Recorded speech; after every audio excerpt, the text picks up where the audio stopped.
2.5 minutes మించి మీకేదైనా question అనిపిస్తే సీదా పోయి ఒక 300 మార్క్స్‌కి ఆల్ లెసన్స్ మీద ఎగ్జామ్ రాసేస్తా. లైఫ్‌లో చాలా టైం ఉంటుంది. ఇన్నాళ్ళు లైఫ్‌ని వేస్ట్ చేసావు. ఈ టైంనైనా వినియోగించుకోకపోతే మరి మీ అంత హాయ్ హలో ఇచ్చండి ఎవ్రీవన్. మనం చాలా వాటి గురించి వీడియోస్ చేసాం. ఎంసెట్‌లో చాలా విషయాల గురించి మనం వీడియోస్ చేసాం. ఎలా టైమ్ టేబుల్ ఎలా చేసుకోవాలి, 6 మంత్స్‌లో స్ట్రాటజీ ఎలాగా అన్ని విషయాల గురించి మనం వీడియోస్ చేసాం. కానీ మాక్ టెస్ట్ ఎలా అటెంప్ట్ చేయాలి, పేపర్ అటెంప్టింగ్ స్ట్రాటజీ ఎలాగుండాలి, వీటి మీద మాత్రం ఎప్పుడు వీడియోస్ చేయలేదు. ఎందుకైనా మంచిగా చేయాలనిపించింది. అందువల్లే ఈ వీడియో ఎవరైనా చూడొచ్చు. అంటే ఎంసెట్ ప్రిపేర్ అవ్వచ్చు, జేఈఈ ప్రిపేర్ అవ్వచ్చు, ఐఐటీ ప్రిపేర్ అవ్వచ్చు, నీట్‌కి కూడా ప్రిపేర్ అవ్వచ్చు. ఎవరైనా చూడొచ్చు ఈ వీడియోని. ఇది మంచి రెస్ట్రిక్షన్స్ ఇవేం లేవు ఈ వీడియోకి. And so hi guys, I am Kuldeep. Welcome to Kuldeep study hub. మీరు కానీ ఈ ఛానల్ ఫస్ట్ టైం వచ్చుంటే ఇక్కడ లెఫ్ట్ సైడ్ డౌన్లో లైక్ బటన్ ఉంటుంది. వెంటనే లైక్ చేసేయండి. అలాగే మీ ఫ్రెండ్స్కి కూడా షేర్ చేసేయండి. ఇంకా మీకు ఏమైనా డౌట్ ఉంటే మాత్రం కింద కామెంట్ చేయడం మాత్రం మర్చిపోకండి. నేను వెంటనే రిప్లై ఇస్తాను.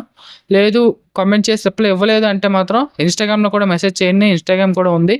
దాని లింక్ నా బయోలో కూడా ఇచ్చాను, ఛానల్ బయోలో. అండ్ మన టాపిక్లోకి వెళ్ళిపోదాం. ఫస్ట్ మనం ఈ వీడియోలో ఏం చెప్పబోతున్నాం అంటే EAMCET mock test strategy in తెలుగులో చెప్పబోతున్నాను క్లియర్ కట్గా. అండ్ మన ఫస్ట్ టాపిక్ ఏంటంటే టైం మేనేజ్మెంట్ అండ్ ప్రాక్టీస్. మీకు తెలుసు JEE, NEET or any other competitive ఎగ్జామ్స్లో టైం ఎంత ఉంటుందంటే 3 అవర్స్. ఈ 3 అవర్స్ని ఎవడైతే కన్సిస్టెంట్ వేలో కరెక్ట్గా వాడుకుంటాడో వాడే లాస్ట్కి సక్సెస్ అవుతాడు. అది నేను స్పెషల్గా చెప్పక్కర్లేదు, అందరికి తెలిసిందే. సేమ్ డైలాగ్ వాడేస్తాను అనకండి.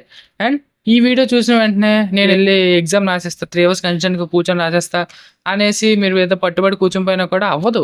సడన్గా వెళ్ళి ఎవరు ఏ మాక్ టెస్ట్ రాయకుండా 3 అవర్స్ వెళ్ళి కూర్చొని ఎగ్జామ్ రాస్తా అంటే మీ వల్ల కాదు. ఎందుకంటే ఆపేస్తారు, ఇంట్రెస్ట్ రాదు. మహా అయితే ఒక 1 అవర్ 1.5 అవర్ కూర్చుంటారు, తర్వాత పర్లేదు అని ఆపేస్తాం అంతే. ఎవరైనా అలా అంటే మీరు ఒకసారి ఆలోచించండి. మీ కాలేజ్ వీకెండ్స్ ఎగ్జామ్స్ అవుతాయి కదా, మీరు ఎంతసేపు సీరియస్గా రాస్తున్నారు? ఒక హాఫ్ అన్ అవర్ రాస్తారా, 45 మినిట్స్, గట్టిగా అంటే 1 అవర్ అంతే. అంతమించి ఎవ్వరు కూడా గట్టిగా రాయలేరు ఎగ్జామ్ని.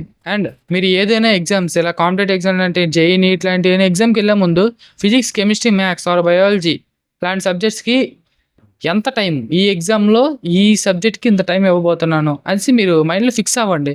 యాజ్ పర్ ఐడియా నేనేమో ఇలాగ జేఈకి, నీట్కి చెప్తున్నాను ఇంత టైం ఇవ్వండి అనేసి సబ్జెక్ట్ వైజ్.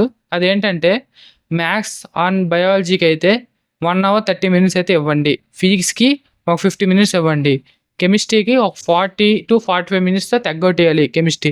లాస్ట్లో ఒకవేళ టైం మిగిలితే మీరు మళ్ళీ తిరిగి మ్యాథ్స్కి రండి. నేను ఆర్డర్ వైజ్ చెప్పలేదు. ఆర్డర్ వైజ్ అయితే మీరు అయితే ఫాలో అవ్వక్కలేదు. ఫస్ట్ కెమిస్ట్రీ చేయండి, తర్వాత ఫిజిక్స్ చేయండి, తర్వాత మ్యాథ్స్ ఆర్ బయాలజీకి వెళ్ళండి. తర్వాత లేదంటే మీ ఇష్టం, మీరు ఎలాగైనా చేసుకోండి. కానీ ఈ టైం మాత్రం మీరు ఫిక్స్ అవ్వండి. ఇదైతే నా టైమింగ్స్. నేనంటే ఈ టైమింగ్స్ ఇచ్చుకొని చేసేవాడిని. అండ్ మన సెకండ్ టైప్ ఏంటంటే క్వశ్చన్ సెలక్షన్ టెక్నిక్. ఏంటన్నా ఏదో కొత్త పదం చెప్పావు, క్వశ్చన్ సెలక్షన్ టెక్నిక్ ఏంటన్నా నాకు అర్థం కావట్లేదు, కొంచెం అచ్చ తెలుగులో చెప్పన్నా అంటే, మీరు ఫస్ట్ మీకు ఈజీగా ఉన్న క్వశ్చన్స్ ఎగ్జామ్ పేపర్ ఓపెన్ చేస్తారు కదా, మీకు అలా ఈజీగా ఉన్న క్వశ్చన్స్ ఫస్ట్ ఆన్సర్ చేసేయండి. ఆ తర్వాత మీడియం లెవెల్ క్వశ్చన్స్ ఆన్సర్ చేయండి. ఆ తర్వాత టఫ్ లెవెల్ లేకపోతే లెంతీ ప్రాబ్లమ్స్ ఉంటాయి కదా, వాటికి వెళ్ళండి. మీకు మధ్యలో తగులుతాయి. ఒక క్వశ్చన్ చేస్తుండగా మీకు అనిపించేస్తుంది, ఓ బాబు ఈ క్వశ్చన్ 4 మినిట్స్ లేకపోతే 5 మినిట్స్ టైం పట్టేస్తుంది, ఇంత టైం అంటే మన వల్ల కాదు అని స్కిప్ చేయని ఉంటుంది. కానీ మీకు మీ మైండ్ చెప్తుంది స్కిప్ చేయొద్దు, చేస్తూనే ఉంటే 10 మినిట్స్ కూడా పట్టేస్తుంది. కాబట్టి మీరు అటు కొంచెం స్టాప్ చేసేసి అక్కడ బ్రాకెట్ కొట్టేసి ఇక్కడ అవ్వదు లాస్ట్లో చేసుకుందాం అనేసి అక్కడ ఆపేసి tough level questions and lengthy questions వెళ్ళిపోండి. ఫస్ట్ ఈజీ క్వశ్చన్స్, తర్వాత మిడ్ లెవెల్ క్వశ్చన్స్, తర్వాత tough level questions, lengthy questions చేసేయండి ఫస్ట్. అండ్ మీకు తెలుసు మెయిన్స్లో 75 క్వశ్చన్స్ ఉన్నాయి. ఈ 2025 నుంచి ఓన్లీ 75 క్వశ్చన్స్ ఉన్నాయి. చాయిస్ అయితే లేదు మెయిన్స్లో. దాని ప్రకారం చూస్తే ఒక క్వశ్చన్ 3 అవర్స్ కంటే ఒక క్వశ్చన్ 4 మినిట్స్ చేయొచ్చు. ఓకే, ఒక క్వశ్చన్ 4 మినిట్స్ అంటే పర్వాలేదు. దీంట్లో మనం అన్ని క్వశ్చన్లు చేయలేం కాబట్టి 5 మినిట్స్ తీసుకోవచ్చు టైం. చాలా ఎక్కువ టైం ఉంది, 5 మినిట్స్ అంటే పర్లేదు. మ్యాథ్స్ అంటే లెంతీ ప్రాబ్లమ్స్ వచ్చినప్పుడు మాత్రం కొంచెం రిస్క్. కెమిస్ట్రీ మీరు సింపుల్గా తగ్గొట్టేస్తే, chemistry or physics memory based questions ఏమైనా ఉంటే తగ్గొట్టేస్తే ఈజీగా మ్యాథ్స్ ఇంకా బయాలజీ ఉన్న వాళ్ళు బయాలజీ ఈజీగా చేయొచ్చు. అండ్ ఎంసెట్ వాళ్ళు ఎవరైనా ఈ వీడియో చూస్తుంటే ఎంసెట్కి మీకు తెలిసిందో 160 క్వశ్చన్స్ ఉంటాయి, 180 మినిట్స్ ఉంటుంది. అంటే ఆల్మోస్ట్ ఒక క్వశ్చన్ అంటే 1 minute 25 seconds. మీరు అన్ని క్వశ్చన్స్ ఎలాగో చేయరు కాబట్టి ఒక 2.5 మినిట్స్ తీసుకున్నా కూడా ఏం ప్రాబ్లం లేదు. 2.5 మినిట్స్ మించి మీకు ఏదైనా క్వశ్చన్ అనిపిస్తే మరి మీరు వెంటనే ఆ క్వశ్చన్ వదిలేసి వేరే క్వశ్చన్కి వెళ్ళిపోవాలి. మీరు వెళ్ళలేదంటే మీరు చేసిన ఒక పెద్ద మిస్టేక్. అర్థం చేసుకోండి. ఒక్క 3 అవర్స్ మీరు కన్సిస్టెంట్గా ఎగ్జామ్ హాల్లో మీరు అలా ఉంటేనే మీరు సక్సెస్ అవుతారు. ఆ తర్వాత ర్యాంక్ ఉన్న తర్వాత ఏం మార్చారు. బీటెక్ వాళ్ళు కూడా మీ ర్యాంక్ ప్రకారమే అన్ని ఇస్తారు. మీరు ఒక్క ర్యాంక్‌తో మీరు సివిల్ ఇంజినీరింగ్ పడిపోవచ్చు. ఒక్క ర్యాంక్‌తో మెకానికల్ పడిపోవచ్చు. ఏదైనా అవ్వచ్చు. ఏమో నీ ముందు ర్యాంకుతో కట్ అయిపోవచ్చు. చెప్పలేము. అక్కడ తప్పు చేసావంటే నువ్వు ఎగ్జామ్ హాల్‌లో తప్పు చేసావని అర్థం. లేకపోతే మీ ప్రిపరేషన్‌లో తప్పు చేసావని అర్థం. మాక్ టెస్ట్‌లో తప్పు చేసావని అర్థం. ఓకేనా? కాబట్టి ఈ తప్పులు చేయకూడదనే ఇప్పుడు నేను చెప్తున్నాను. ఇటువంటి తప్పులు చేయకండి. మీరు చేసే తప్పులన్నీ మీకు తర్వాత ర్యాంక్ దగ్గర లేకపోతే ఏదో బ్రాంచ్ దగ్గర ఇబ్బంది పెట్టేస్తాయి. అండ్ మన థర్డ్ ఏంటంటే ఓఎంఆర్ ఆర్ ఆన్‌లైన్ ప్రాక్టీస్. మీరు మాక్ టెస్ట్ ఎలా రాస్తారు? డైరెక్ట్ క్వెషన్ పేపర్ చూసేసి ఇలా ఆన్సర్ టిక్ పెట్టి అది కాదు. మీరు ఓఎంఆర్ తీసుకొని ఓఎంఆర్‌లో పబ్లిష్ చేయాలి. లేకపోతే ఒక ఆన్‌లైన్ కంప్యూటర్‌లో ఎగ్జామ్ రాస్తే ఆన్‌లైన్‌లో సెలెక్ట్ నొక్కాలి. లేకపోతే మీకు అన్ని ఆప్షన్సే కనిపిస్తాయి. మీకు అర్థమైనా అవుద్ది.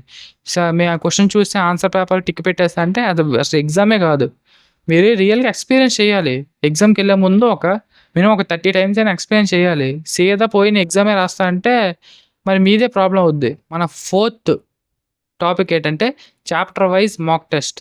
ఫస్ట్ మీరు సీదా ఎళ్లి ఫుల్ జేఈఈ అంటే 300 మార్క్స్ ఎగ్జామ్ రాసేస్తారా? అలా రాస్తే మీరు అంత మరేం చేయలేము. అంత ఒకేసారి 300 మార్క్స్ ఎగ్జామ్ రాస్తా అంటే ఎవరికీ మైండ్ కూడా పనిచేయదు. మరి మొత్తం అంత సిలబస్ మీద మీరు ఎగ్జామ్ రాసేస్తారా? వద్దు. అంత సిలబస్ మీద ఎగ్జామ్ రాయడం అంటే ఒక పెద్ద రిస్క్. మీరు చాప్టర్ వైస్ చేయాలి. ఎలాగంటే ఇప్పుడు సపోజ్ మ్యాథ్స్ తీసుకున్నాం అనుకోండి. మ్యాథ్స్‌లో ఫస్ట్ మ్యాట్రిసెస్ రాస్తాం. కాన్సెప్ట్ కంప్లీట్ చేశారంటే పీవైక్యూస్ మొత్తం చేయాలి. ఆ తర్వాత బైనామియల్, తర్వాత పీవైక్యూస్ మొత్తం చేయాలి.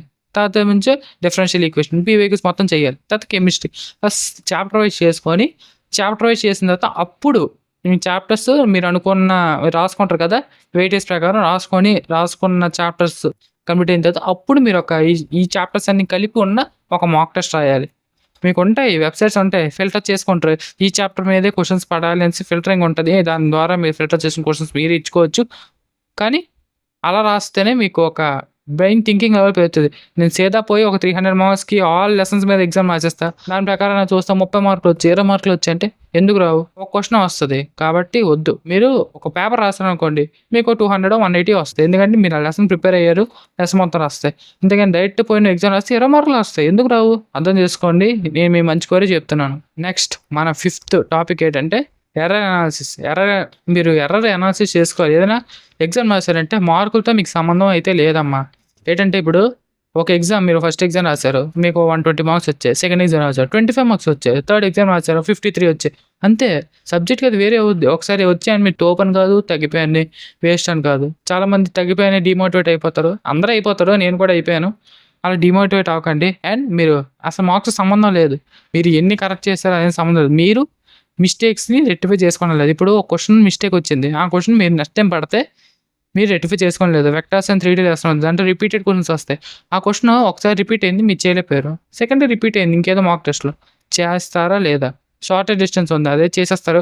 ఇంకేదో టాపిక్ ఉంది గుర్తు రావట్లేదు. ఆ టాపిక్ మీద క్వెషన్స్ ఇస్తే మీరు మళ్ళీ చేయాలి. ఏదైనా రిపీటెడ్ క్వెషన్స్ ఇస్తే చేయాలి. మీరు రిపీటెడ్ చేస్తాను కదా! ఇప్పుడు పీవైక్యూ చేశారు. ఆ మోడల్ క్వెషన్ పడితే చేయాలి కదా మీరు. యాజ్ టీజ్ క్వెషన్ పడదు కదా! మోడల్ ఏదో న్యూమరికల్ మార్చి ఏదో ఇస్తాడు కదా! మీరు చెయ్యాలి. అటువంటివి చేస్తేనే మీకు థింకింగ్ ఎబిలిటీ పెరిగి ఓహో! ఈ మోడల్ ఇస్తున్నారా? ఓహో! ఈ జోనల్ ఇస్తున్నారా అనేసి మీకు అర్థమవుతది. ఎర్రర్‌లో కూడా చాలా ఎర్రర్స్ ఉంటాయి. ఒకటి సిల్లీ మిస్టేక్స్ ఉంటాయి. సిల్లీ మిస్టేక్స్ వల్ల పోవడం, ప్లస్ మైనస్ వల్ల పోవడం, క్యాలిక్యులేషన్ మిస్టేక్స్ ఉంటాయి.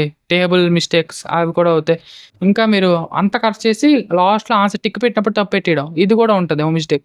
అలా ఈ మిస్టేక్స్ అన్నీ మీరు ఒక బుక్‌లో రాసుకోవాలి. ఎలాగంటే ఇప్పుడు మీరు ఒక థర్డ్ క్వెషన్ తప్పు చేశారు. ఆ question mistake silly mistake. Silly mistake అంటే 3 అని ఏసుకోవాలి నంబర్. ఏసుకొని పాయింట్ అని పెట్టి అది సిల్లీ మిస్టేక్. అది ఎక్కడ థర్డ్ స్టెప్ దగ్గర మిస్ చేశాను అనేసి మీరు ఆన్సర్ చూసి థర్డ్ స్టెప్ దగ్గర నాది ఎగిరిపోయింది ఆన్సర్ అనేసి మీరు థర్డ్ స్టెప్ అని రాసుకోవాలి. 3 అని పెట్టి థర్డ్ క్వెషన్ థర్డ్ స్టెప్ దగ్గర పోయింది అనేసి రాసుకోవాలి ఎర్రర్ నోట్స్‌లో. తర్వాత మీరు ఆ క్వెషన్ పేపర్ అక్కడ పిన్ చేసి పెట్టుకోవాలి. మీ ఎర్రర్ బుక్ మీద పిన్ చేసి పెట్టుకోవాలి. ఆన్సర్ ఏం సొల్యూషన్ ఉంటే అది కూడా పిన్ చేసి పెట్టుకోవాలి. లేకపోతే పక్కన రాసుకోండి. ఓకేనా? అలా చేస్తేనే మీకు డే బై డే ఇంప్రూవ్‌మెంట్ ఉంటుంది. అండ్ ఫార్మోస్ట్ చాలా ఇంపార్టెంట్ స్ట్రాటజీ ఏంటంటే రివిజన్ స్ట్రాటజీ. మీరు రివిజన్ చేయాలి. ఏంటంటే ఇప్పుడు ఎర్ర నోట్స్ రాయడం పెద్ద విషయం కాదు. నోట్స్ రాస్తారు. కానీ దాన్ని రివిజన్ చేయాలి. అది ఎప్పటికప్పుడే చేయాలి. నేను లాస్ట్‌కెళ్ళే ముందు చూసుకుంటా. అంతవరకు నేను ఇవే కొత్తవి చేస్తూనే ఉంటా అంటే అవ్వదు. మీరు ఎప్పటికప్పుడు అలా రివైజ్ చేస్తూనే ఉండాలి. డైలీ అలా చూసుకోండి.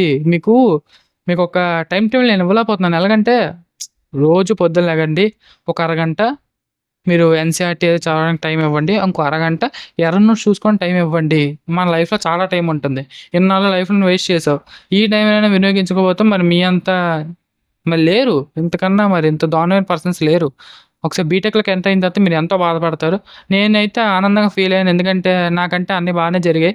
కానీ మీకైతే మాత్రం బాగా జరగాలని అయితే నేను కోరుకుంటున్నాను. నాకే సంబంధం?